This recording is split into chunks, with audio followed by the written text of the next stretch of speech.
Lord. அல்லேலூயா. சற்று நேர தியானத்துக்கு என்று தெரிந்து கொண்ட வேத பகுதி பரிசுத்த யோவான் எழுதின சுவிசேஷம் 15ஆம் அதிகாரம் 1-2 வசனத்தை ஒருவருக்கு சீக்கிரமாய் வாசிக்கலாம்.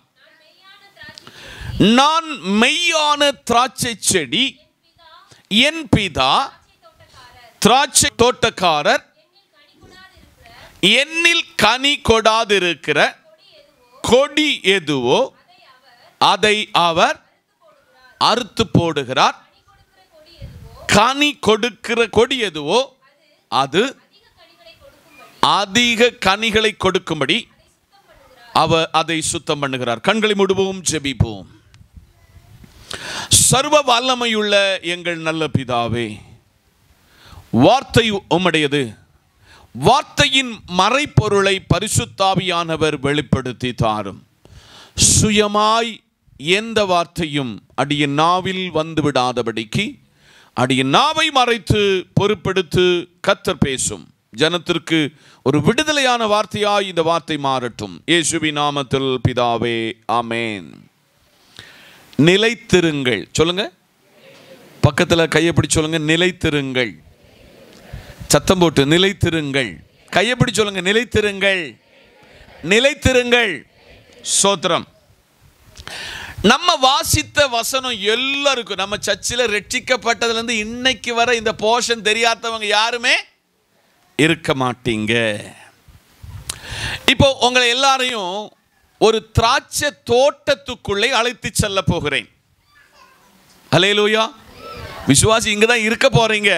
உங்களுடைய இமேஜை, உங்க சிந்தனையை ஒரு திராட்சை தோட்டத்துக்குள்ளே அழைத்து செல்ல போகிறேன்.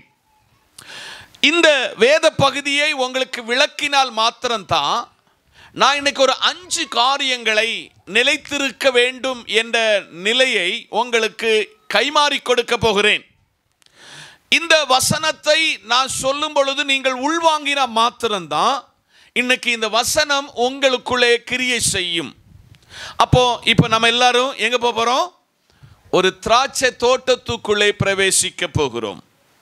இப்போ நான் சொல்லுகிற அந்த பாயிண்டை நல்லா உள்வாங்கினீங்கன்னா உங்களுக்கு இன்னைக்குள்ள வேத பகுதி உங்கள் இருதயத்தை மாத்திரமல்ல, உங்களை அடுத்த நிலைகளுக்கு நகர்த்தி ஆண்டவர் கொண்டு போவார் என்பதிலே எந்த மாற்றமும் இல்லை.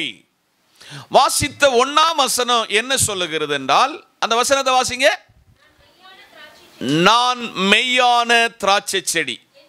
போதும் அங்க கவனிங்க, எல்லாரும் கொஞ்சம் கவனமாயிருங்க. இயேசு சொல்லுகிறார், நான் யாரா?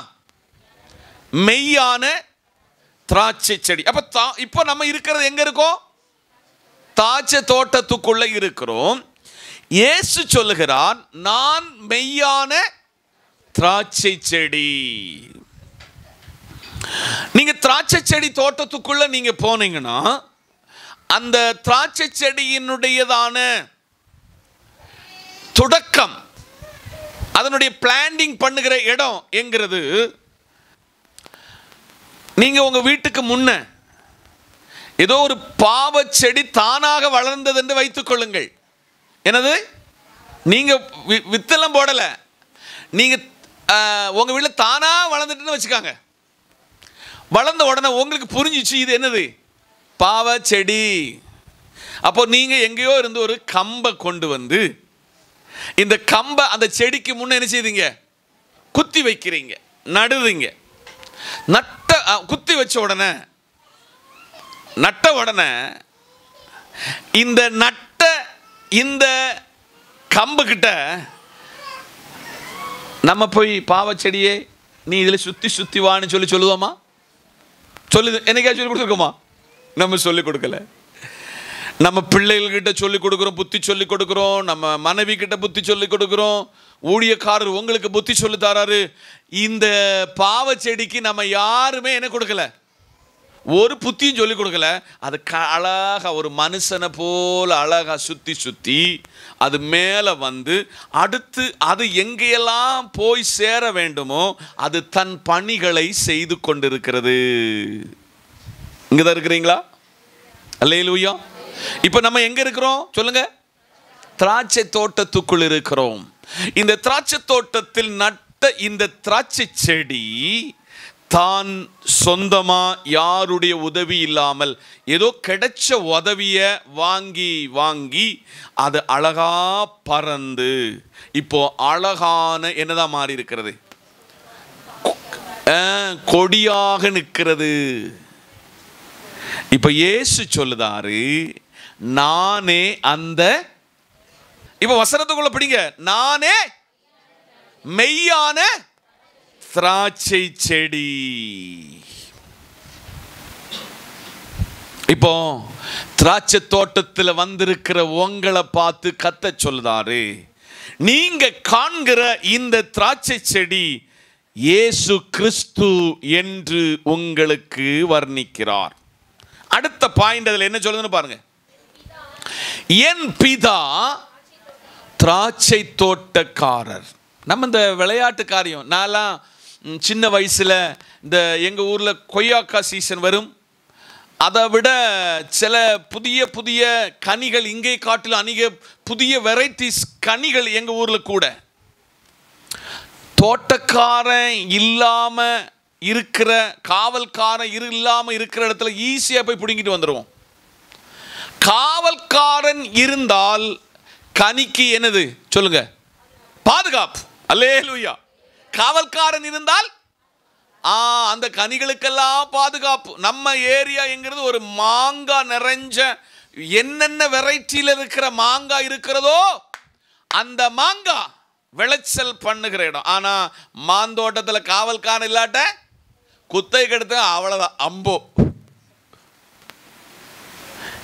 இப்போ திராட்சை தோட்டம், அந்த திராட்சையினுடைய செடி யாரா?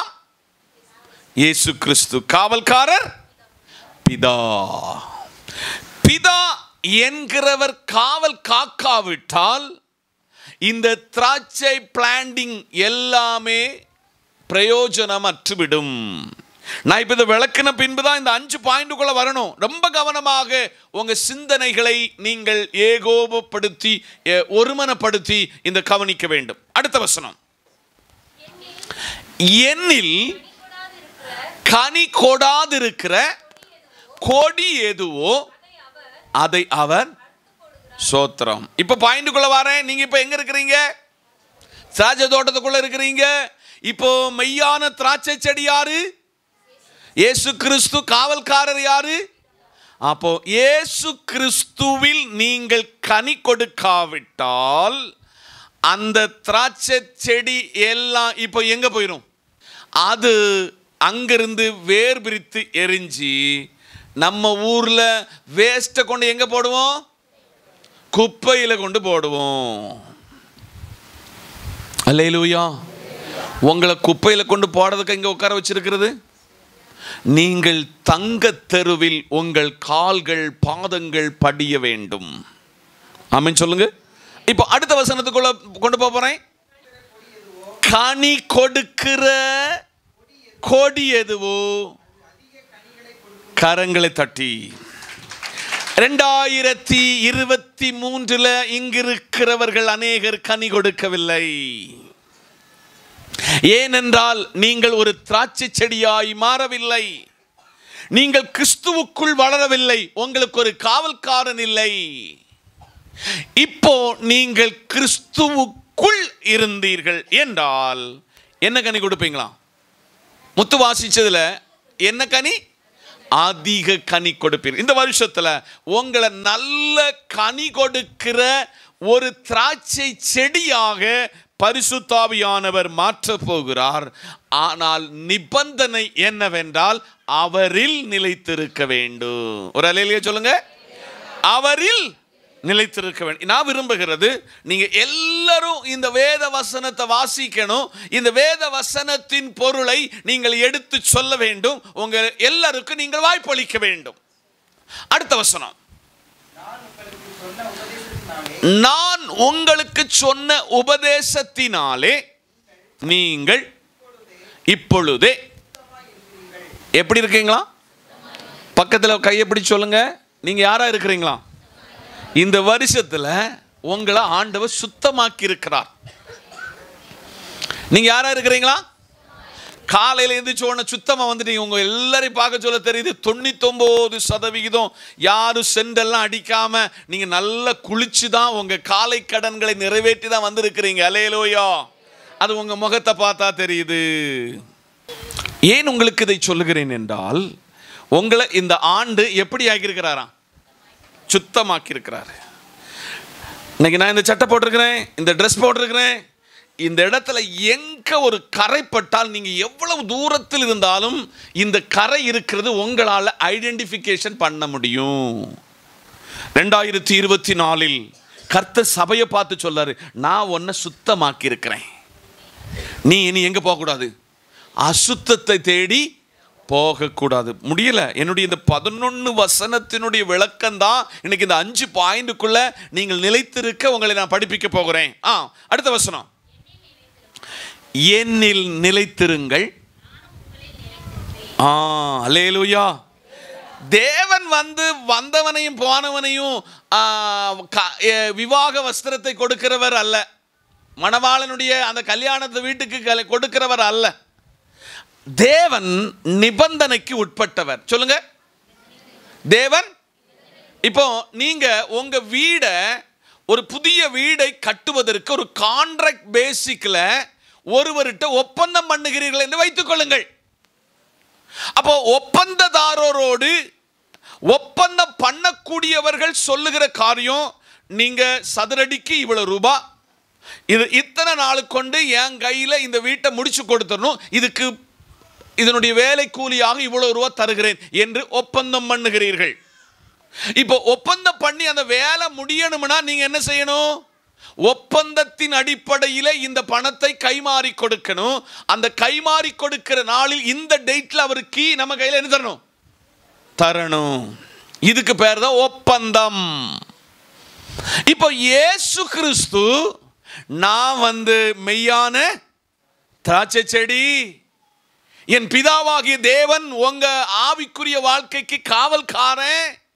இப்போ நீங்க என்ன செய்யணும்னா, இந்த நல்ல கனி கொடுக்கணும்னா நீங்களும் நானும் அவரில் நிலைத்திருக்க, அவர் நம்மில் நிலைத்திருக்க வேண்டும். எல்லா சைடுலையும் ஒரு சைடு கரெக்டா இருக்கும்.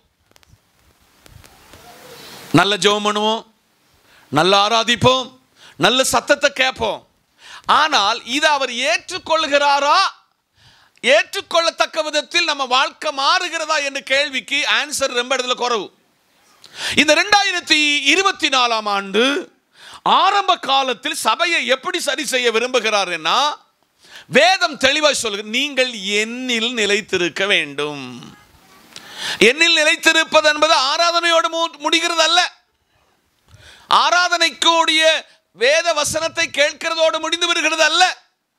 என்னில் நிலைத்திருப்பது வாழ்க்கையில் நம்ம புதிதாக்கப்படுகிற அனுபவம், பரிசுத்தமான வாழ்க்கை. அதற்கு பின்பகுதியிலே அந்த 5 காரியங்களை உங்களுக்கு தெளிவாக முறையாக கற்றுக் கொடுக்க ஜெபத்தோடு இந்த இடத்தில் நிற்கிறேன். நீங்கள் என்னில் நிலைத்திருக்க வேண்டும், அப்பொழுது நான் உங்களில். அல்லேலூயா. அப்போ அவரில் நிலைத்திருக்க வேண்டும். எண்ணத்துல எல்லாம் நான் பின்பகுதியில் கொண்டு வர போகிறேன். அவரில் நிலைத்திருக்க வேண்டும். அடுத்த வசனம், நானே திராட்சை செடி, நீங்கள் கொடிகள், ஒருவன் என்னிலும் நான் அவனிலும் நிலைத்திருந்தால். கரங்களை தட்டி சோதரம். இப்ப பாயிண்டுக்குள்ள உங்களை கொண்டு போறேன். இப்ப நம்ம எங்க நிற்கோம்? திராட்சை தோட்டத்தில் நிற்கிறோம். இப்போ திராட்சை தோட்டக்காரர் என்ன சொல்லுதான்னா, நான் யாரு? நானே திராட்சை செடி. அடுத்தது, நீங்கள் கொடிகள். செடியிலிருந்து தான் கொடி என்ன செய்யப்படும்? நீங்கள் கிறிஸ்துவுக்குள் இருந்தால் மாத்திரமே, கிறிஸ்துவோடு சஞ்சரித்தால் மாத்திரமே கிறிஸ்துவினுடைய திராட்சை செடியினுடைய கொடிகளாக மாற முடியுமே அல்லாமல் உங்களுக்கு சுயமா எந்த காரியமும் செய்ய முடியாது என்று இந்த புஸ்தகம் நம்மை படிப்பிக்கிறது. அல்லேலூயா. அந்த இடத்துல நீங்க நிலைச்சிருந்தா உங்களுக்கு என்ன கிடைக்குனா, நீங்கள் மிகுந்த கனியை கொடுக்க முடியும். என்னை அல்லாமல் உங்களுக்கு ஒன்றும் செய்ய. ஒருவன் என்னில் நிலைத்திராவிட்டால் வெளியே எரியுண்ட கொடியை போல அவன் எரியுண்டு உலர்ந்து போவான். அப்படிப்பட்டவைகளை சேர்த்து அக்கினியிலே போடுகிறார்கள். அவைகள் என்ன செய்யும்? எல்லாரும் கவனிக்கணும். பிரசங்கத்தினுடைய டைட்டில் என்னது? நிலைத்திருங்கள். அல்லேலூயா. ஒன்னு எல்லாரும் சொல்லுங்க, நிலைத்திருங்கள், நிலைத்திருங்கள். ஒருவன் என்னில் நிலைத்திராவிட்டால், நல்ல புரிந்து கொள்ளுங்க, இந்த 2024 ஆண்டு நீங்கள் கர்த்தரில் நிலைத்திராவிட்டால் சபைக்கு கூட வரமாட்டீங்க, ஆராதிக்க கூட மாட்டீங்க, இனி நீங்க என்னெல்லாம் செய்ய மாட்டீங்க என்றது பின்பகுதியில் உங்களுக்கு சொல்லுகிறேன். அடுத்த வசனம். இப்போ மறுபடி ஒரு ஆளு கூடி வாசிக்க பார்ப்போம். அடுத்த வசனத்தை. நீங்கள் என்னிலும் என் வார்த்தை உங்களிலும் நிலைத்திருந்தால் நீங்கள் கேட்டுக்கொள்கிறது எதுவோ. இப்ப நம்ம எல்லா நாளும் கேட்கிறோம், என்ன வேணும்? கடத்தை மாற்றணும், வீடை கட்டணும், பிள்ளைகளுக்கு திருமணம் நடக்கணும். இந்த ஒரு காரியம் கூட இன்னைக்கு வரை கேட்கல. நீங்க ஜெபம் பண்ண ஒரு வார்த்தையும் கேட்கல. ரொம்ப கேட்டுக்கிட்டே இருக்கீங்க. டெய்லி கேட்டவொன்னே அப்ளிகேஷன் தான் எங்க போகுது?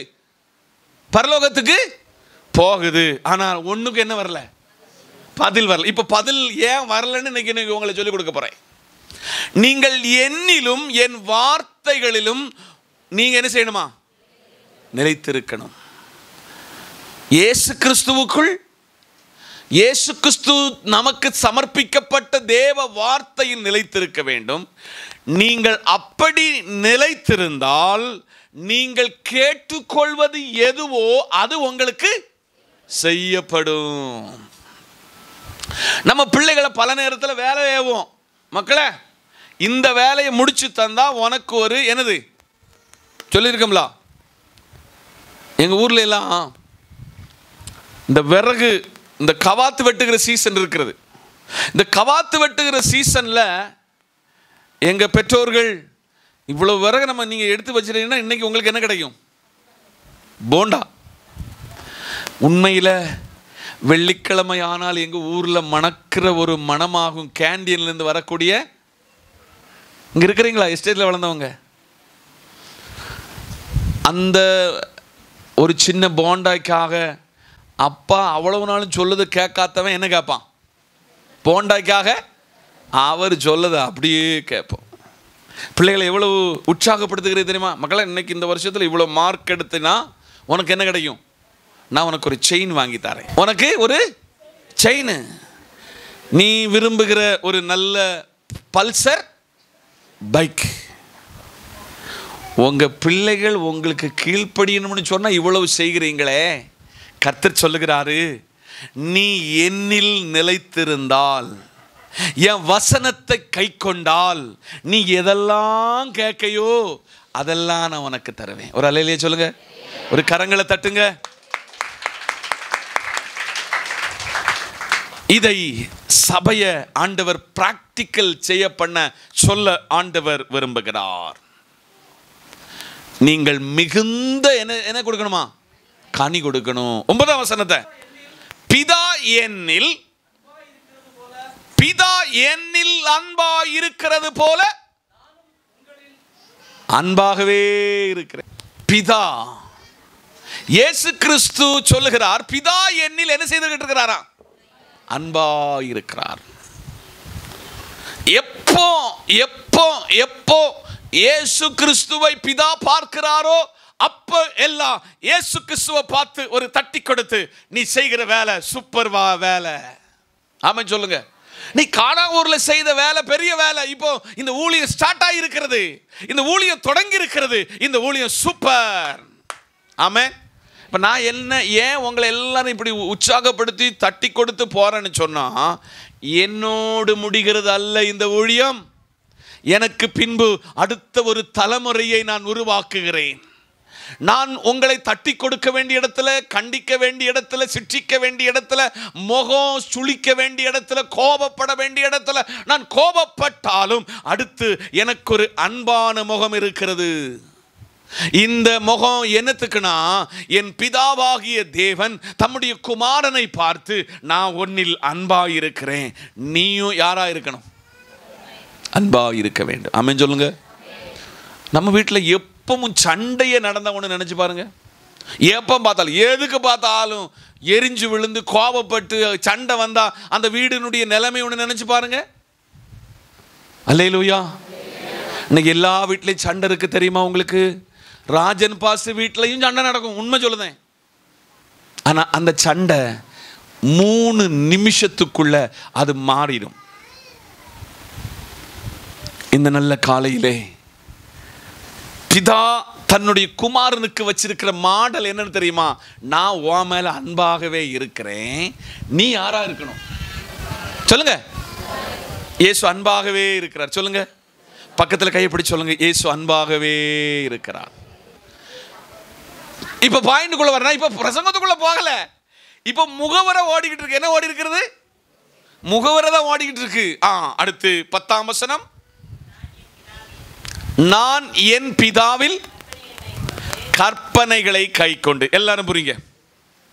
இயேசு கிறிஸ்துவே சொல்லுதாரு, நான் என் பிதாவினுடைய கற்பனையை கை கொண்டு. பிதாவினுடைய கற்பனை 40 பகல் 40 இரவு. இயேசு கிறிஸ்து சொல்லுதாரு, நான் என் பிதாவினுடைய கற்பனைகளை. இன்னைக்கு உங்க சரீரத்துக்கும் உங்க வீட்டுக்கும் உங்க எல்லாருக்கும் என்ன கொடுக்கணுமா?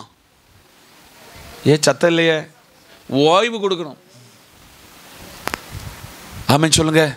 நீங்க நினைச்சு பாருங்க, இந்த வேதம் எவ்வளவு உண்மைன்னு தெரியுமா? நீங்க 6 நாள் வேலை செய்து ஒரு நாள் உங்களுக்கு ரெஸ்ட் கொடுத்தீங்கன்னா, இந்த உடம்பு அடுத்த நாளுக்கு வேலை செய்வதற்கு இது உங்களை பயிற்றுவிக்கிறது, உங்களை ஆயத்தப்படுத்துகிறது, உங்களை அதுக்கு என்று உங்களை தயார்படுத்துகிறது. ஆதலால் குமாரனாகிய கிறிஸ்து பிதாவினுடைய கற்பனைகளை என்ன செய்தாராம்? கை கொண்டார். அதனால இயேசு கிறிஸ்துவே கற்பனையை கை கொண்டால் நீங்களும் நான் என்ன செய்யணும்? இங்கதான் இருக்கிறீங்களா? கற்பனைகளை கை கொள்ள வேண்டும். பிதாக்களே, பெற்றோரே, கணவனே, மனைவியே, நீ எங்கெல்லாம் கீழ்ப்படிய வேண்டும் என்று கற்பனை சொல்லப்பட்டிருக்கிறதோ அங்கெல்லாம் நாம் கற்பனைக்கு குமாரனாகிய கிறிஸ்து பிதாவுக்கு கீழ்ப்பட்டது போல நாம் கீழ்ப்படைய வேண்டும். கரங்களை தட்டி. இப்ப 11ஆம் வசனம்.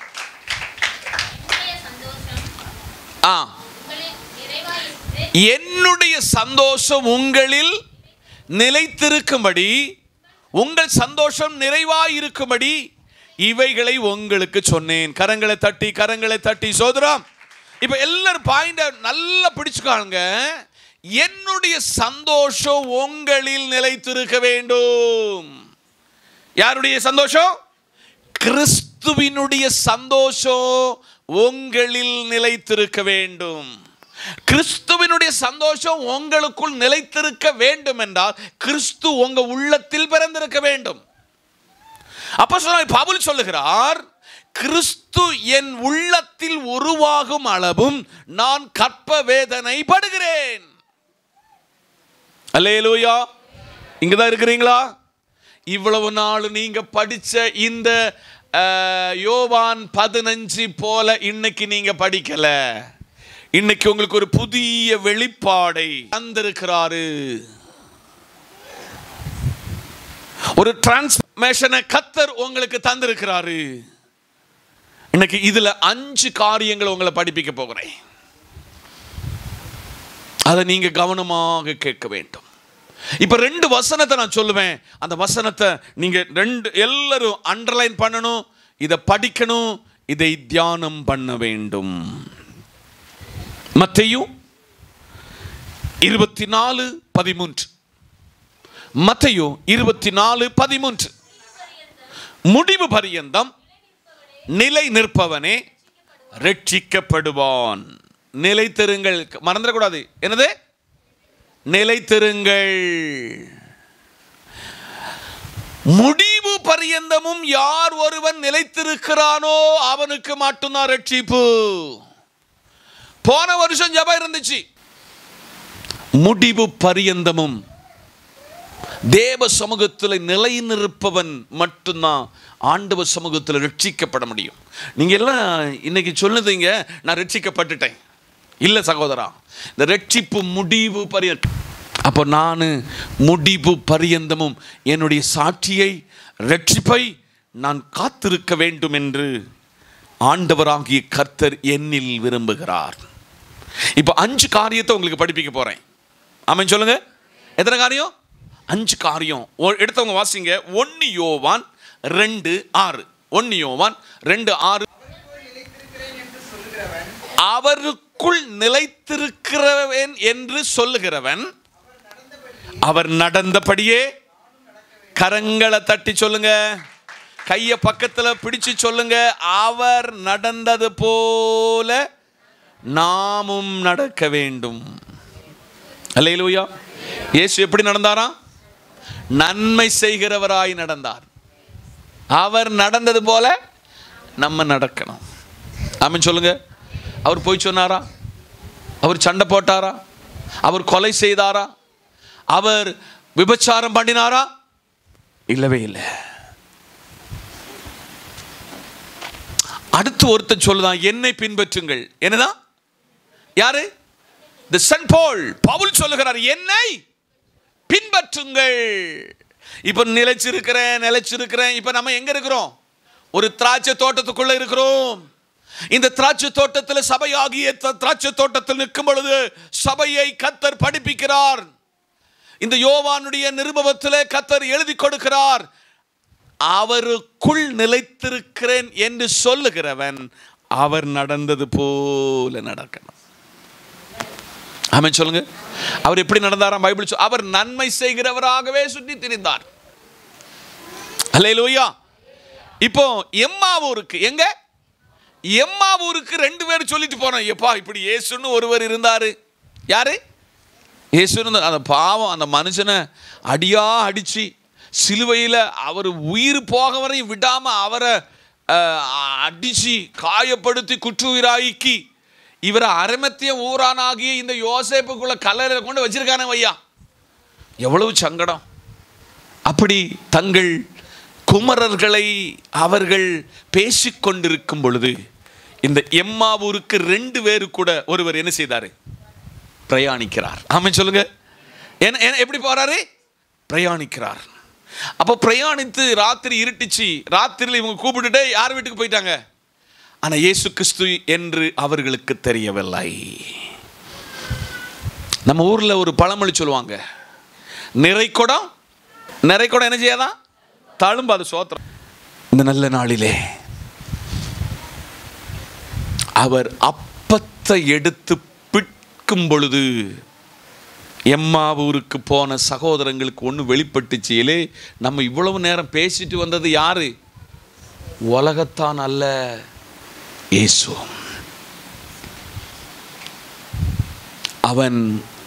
அவர் அப்பத்தை பிட்கும் பொழுது கைகளில் அடிக்கப்பட்ட காயத்தை அவர்கள் பார்த்தார்கள். இன்னைக்கு சகோதரா சகோதரி, இயேசுவை நீங்க பேசிக்கிட்டே இருக்கிறீங்க, இயேசு நல்லவர்னு சொல்லுதீங்க. ஆனா இயேசு நடந்தது போல நடக்கிறது தான் ஒரு கிறிஸ்தவனுடைய வாழ்க்கை.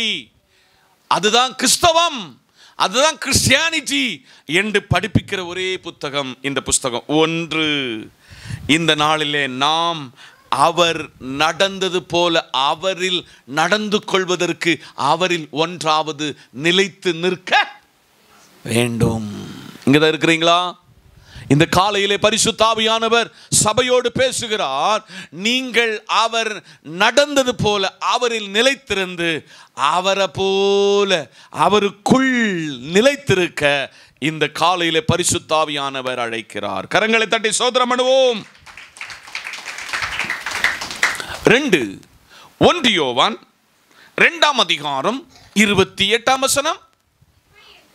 இப்படி இருக்க பிள்ளைகளே, அவர் வெளிப்படும் பொழுது நாம் அவர் வருகையில் அவருக்கு முன்பாக வெட்கப்பட்டு போகாமல் தைரியம் உள்ளவராகும்படி கரங்களை தட்டி.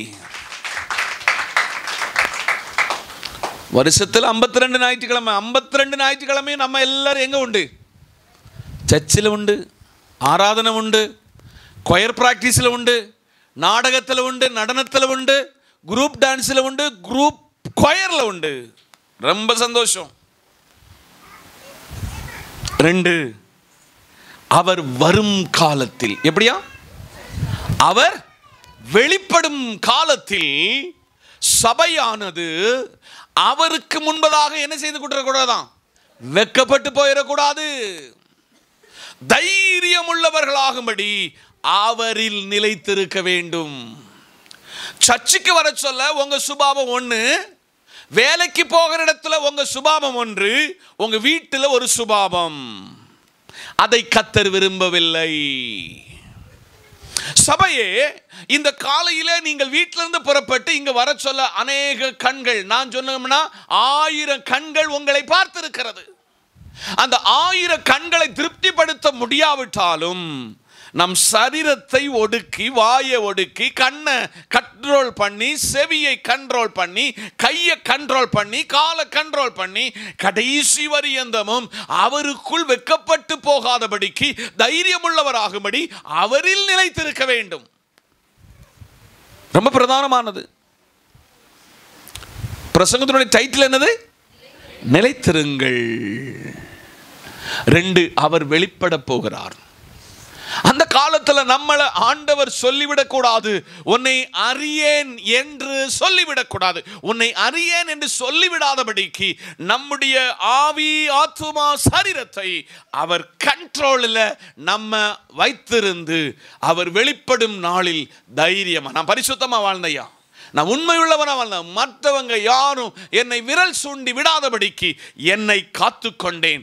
நான் என் வீட்டில் ஒரு நல்ல கணவனாய், நான் என் வீட்டில் நல்ல ஒரு மனைவியாய், நான் என் வீட்டில் நல்ல ஒரு தகப்பனாய், நான் என் வீட்டில் நல்ல ஒரு தாயாய், நான் நல்ல என் சபைக்கு மாத்திரமல்ல காண்கிறவர்களுக்கு ஒரு நல்ல போதகராக நான் நின்றேன் என்று சொல்லத்தக்க விதத்தில் தைரியமுள்ளவராய் அவரில் நிலைத்து அவரில் இருக்கும் பொழுது அப்படிப்பட்டவனை கர்த்தர் சொல்கிறார், அவன் எனக்குள் நிலைத்திருக்கிறான். கரங்களை தட்டி.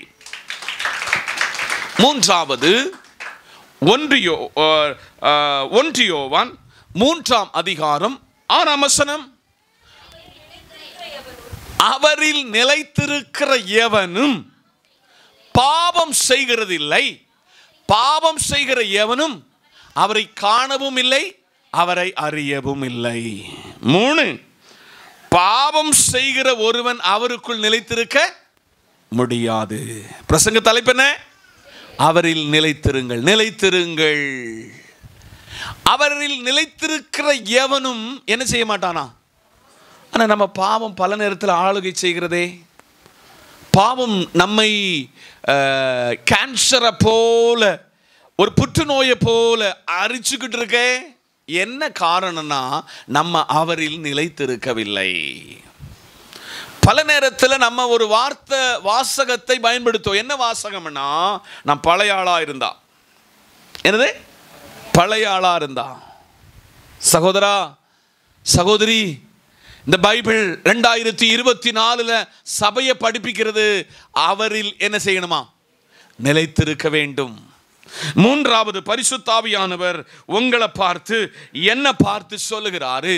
பாவம் செய்கிற எவனும் அவரில் என்ன செய்ய முடியாது? நிலைத்திருக்க முடியாது. நீங்க ஒவ்வொரு நாளும் உங்க வாழ்க்கையிலே, உங்கள் அனுதின வேலைகளிலே, உங்கள் சம்பாஷணையிலே, உங்க குடும்ப வாழ்க்கையிலே, உங்கள் ஆவிக்குரிய வாழ்வையில எங்கெல்லாம் பாவம் செய்தீங்கன்னு தெரியுமா? நீங்கள் பாவம் செய்யக்கூடாது என்று, பாவம் செய்கிறவன் எவனும் அது கிறிஸ்துவினால் அவன் பிறக்கவில்லை, அவன் பாவம் செய்வானானால் அவன் என்னில் நிலைத்திருக்கவில்லை என்று ஆவியானவர் திருவுள்ளம் பற்றுகிறார். கரங்களை தட்டி சோதரம் பண்ணுவோம். அவரில் நிலைத்திருக்கிற எவனும் என்ன செய்கிறதில்ல? பாவம் செய்வதில்லை, பாவம் செய்கிற எவனும் அவரை காணவும் இல்லை. அவரை நம்ம சொல்லுவோம், நான் அவனை அறிஞ்சிட்டேன், அவரை கண்டுட்டேன். இன்னைக்கு நம்ம எல்லாம் சொல்லுவோம், அப்பா எவ்வளோ ஃப்ராடு, நான் அவர்கிட்ட 3 மணி நேரம் இருந்து என்ன செய்தேன், பேசினேன். எத்தனை மணி நேரம்? ஊர் மொத்தம் புறணி இழந்துட்டு எத்தனை மணி நேரம்? இப்போ உங்கள் மனசாட்சிகிட்ட கேளுங்க, எவ்வளவு நேரம் ஜெபத்துக்கு ஒதுக்குறீங்க? வேத வாசிப்புக்கு எத்தனை பேர் ஒதுக்குறீங்க? எல்லாம் 0. 31ஆம் தேதி எத்தனை பேர் பொருத்தனை பண்ணியிருக்கிறீங்க? இந்த வருஷம் நான் என்ன செய்ய மாட்டேன். ஆதலால் இன்னைக்கு காலையில் பரிசுத்த ஆவியானவர் சொல்கிறார், அவரில் நிலைத்திருக்கிற எவனும் என்ன செய்ய மாட்டான், பாவம் செய்ய மாட்டான். பாவம் செய்கிற எவனும் அவரை காணவே இல்லை. 2 யோவான் ஒரே புஸ்தகம் தான், 9ஆம் வசனம். 2 யோவான் 9ஆம் வசனம். கிறிஸ்துவின் உபதேசத்திலே நிலைத்திராமல் மீறி நடக்கிற எவனும் தேவனை உடையவன் அல்ல. அடுத்து முடிக்கல. கிறிஸ்துவின் உபதேசத்தில் நிலைத்திருக்கிறவனோ பிதாவையும் குமாரனையும் உடையவன். கரங்களை தட்டி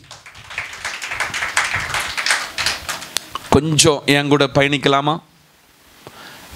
என்னோட இந்த வார்த்தைக்கு முன்பதாக இப்ப நீங்க எங்க இருக்கிறீங்க? திராட்சை தோட்டத்தில் நிற்கிறீர்கள். இந்த திராட்சை தோட்டத்தில் நிற்கிற சபையாருக்கு மெய்யான திராட்சை செடியாகிய கிறிஸ்துவோடு, கொடிகளாகிய உங்களோடு கர்த்தர் பேசுகிறார். நீங்க எந்த உபதேசத்தை நிலைச்சிருக்கணுமா? கிறிஸ்துவினுடைய உபதேசம்.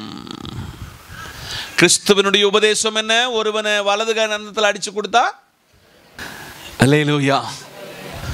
இயேசுவினுடைய உபதேசம் என்பது தான் செலக்ட் பண்ணினவர், தான் பாதம் கழுகுகிறார்.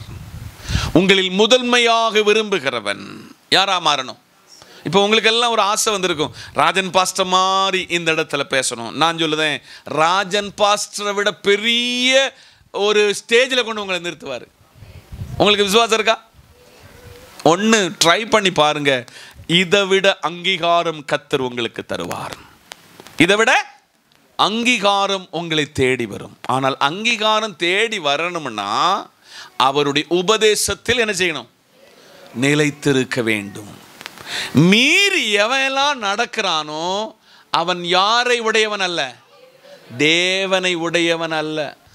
நீங்கள் நடக்க வேண்டியதில் அவரை உடையவனாக மாற்ற வேண்டும். ஆமென். அன்புக்குரியவர்களே, இது கொஞ்சம் வேதனையான வாழ்வு, இது ஒரு கடினமான வாழ்வு.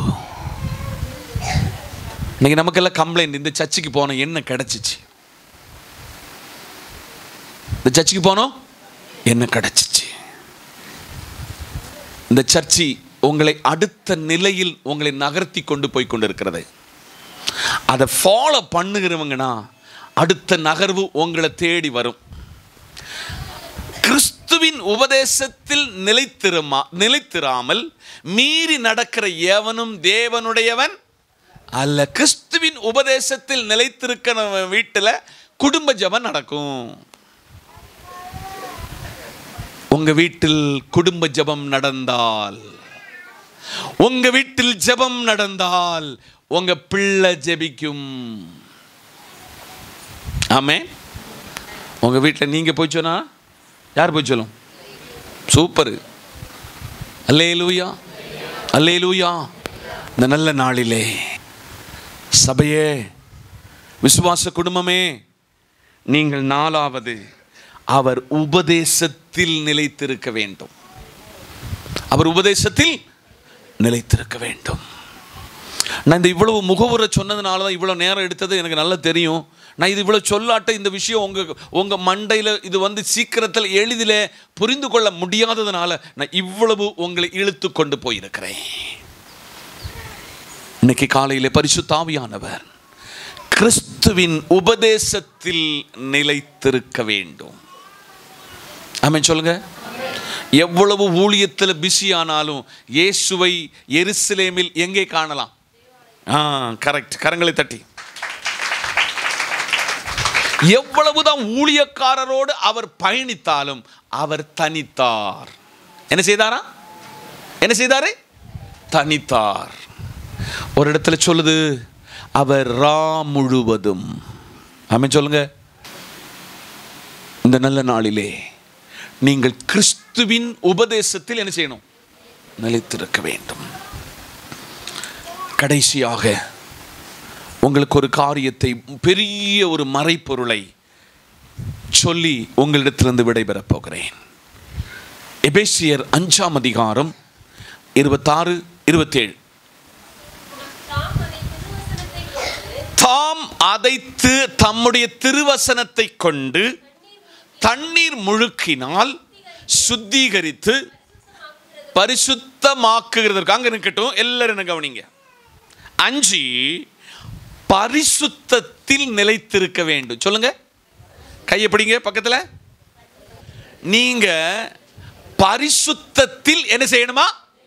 அல்லேலூயா சொல்லுங்க. அல்லேலூயா. வீட்டில் போன உடனே எல்லாரும் ஒரு புஸ்தகம் எடுங்க. இந்த வசனத்தினுடைய உங்களுக்கு அதனுடைய இணைந்து வருகிற வசனத்தை உக்காந்துருங்க. இந்த வசனத்தை எங்கோ ஒரு இடத்துல வாய்ப்பு கிடைக்க சொல்ல அதை நீங்க பிரசங்கம் பண்ணுனீங்கன்னா, தாம் அதை திருவசனம் என்ற தண்ணீர் முழுக்கினால் சுத்திகரித்திருக்கிறார். எத்தனை பேர் விசுவாசிக்கிறீங்க? நான் ஞானஸ்தானம் எடுத்ததுனால என்னை பரிசுத்தம் பண்ணி சுத்தம் பண்ணியிருக்கிறார்னு எத்தனை பேர் நம்புகிறீங்க? நீங்கள் ஞானஸ்தானத்தின் மூலமாக, இந்த பைபிளை தான் சொல்லுது, தாம் அதை திருவசனத்தை கொண்டு தண்ணீர் முழுக்கினால் உங்களை என்ன செய்திருக்கிறானா? சுத்திகரித்து பரிசுத்தமாக்கி இருக்கிறார். நீங்கள் பரிசுத்தமாக்கப்பட்டிருக்கிறீர்கள், நீங்கள் சுத்திகரிக்கப்பட்டிருக்கிறீர்கள். அந்த சுத்திகரிப்பில் உங்களுக்கு கரை திரை முதலானவைகள். விசுவாசி கரைபடக்கூடாதுன்னு பைபிள் சொல்லுது. என்ன தெரியுமா? அதுக்குள்ள விளக்கம் உங்களுக்கு நான் வியாக்கியானிக்க வேண்டிய தேவையில்லை. உங்க கணவனை தவிர்த்து வேறொரு எந்த ஒரு புருஷனோடு நீங்கள் கண்ணிட்டு கூடி என்ன செய்யக்கூடாதான்? பார்க்க கூடாது. உங்க மனைவியை தவிர வேறொரு பெண்ணோடு எவ்விதத்தில் எந்த கம்யூனிகேஷன் தொடர்பு பகிரங்கமாகவோ வெளியரங்கமாகவோ அந்தரங்கமாகவோ உண்டாக கூடாது என்று படிப்பிக்கிற ஒரே புஸ்தகம் வேதாகமம். கடினமான உபதேசம். அல்லேலூயா. கரை திரை முதலான ஒன்றும் இல்லாமல் பரிசுத்தமும், சொல்லுங்க என்னது? பரிசுத்தமும் பிழையற்றதுமான மகிமையுள்ள சபையாக என்ன செய்யணுமா? அதை தமக்கு முன்பாக நிறுத்தி கொள்ள வேண்டும். சபையில எண்ணம் பெருகி இருக்கிறது, வருமானம் பெருகி இருக்கிறது, ரொம்ப சந்தோஷம். சாட்சி பெருக வேண்டும். என்ன பெருகணும்? சாட்சி பெருக வேண்டும். விசுவாச வாழ்க்கையினுடைய அபிவிருத்தி உண்டாக வேண்டும். பரிசுத்த நேர்த்தைக்கு இருந்தது போல உங்க கணவன் உங்க மனைவி உங்களை பார்த்து ஆண்டவர் சமூகத்தில், ஏமா இந்த வருஷத்துல உங்ககிட்ட மாற்றம் தெரியுது, ஐயா உங்ககிட்ட மாற்றம் தெரியுதுன்னு உங்க வீட்டுல சாட்சி உண்டாக வேண்டும். இங்கதான் இருக்கிறீங்களா? இந்த காலையிலே கரை திரை முதலானவைகள் ஒன்றும் இல்லாமல் பரிசுத்தமும் பிழையற்றதுமான மகிமையான சபையாக இந்த சபையை மாற்றி நிலைநிறுத்த வேண்டும் என்று கர்த்தர் விரும்புகிறார். இந்த நல்ல காலையிலே 5 காரியங்கள் நீங்கள் நிலைத்திருக்க வேண்டும் என்று ஆவியானவர் படிப்பித்திருக்கிறார். எத்தனை காரியம்? இப்ப நீங்க எங்க இருக்கிறீங்க சொல்லுங்க? திராட்சை தோட்டத்தில் இருக்கிறவனுக்கு மட்டும்தான், காவல் காக்கிற ஒரு பிதா ஒருவர் இருக்கிறவருக்கு மாத்திரம்தான் இந்த 5ஐயும் ஃபாலோ பண்ண முடியும். ஆமென் சொல்லுங்க. வெள்ளி சனி ஞாயிறு ஆகிய இந்த நாட்களில் கர்த்தர் பாதத்தில் தேவன் தந்த ஒரு வெளிப்பாடை சபைக்கு தெளிவுபடுத்தியிருக்கிறேன். 1, நாம் நம்முடைய நடக்கையில் அவரோடு நிலைத்திருந்து நடக்க கர்த்தர் இந்த நாளில் அழைக்கிறார். 2, அவர் வரும் பொழுது அவர் வருகையின் நாளில் வரையும் நாம் அவரில் நிலைத்திருக்க வேண்டும்.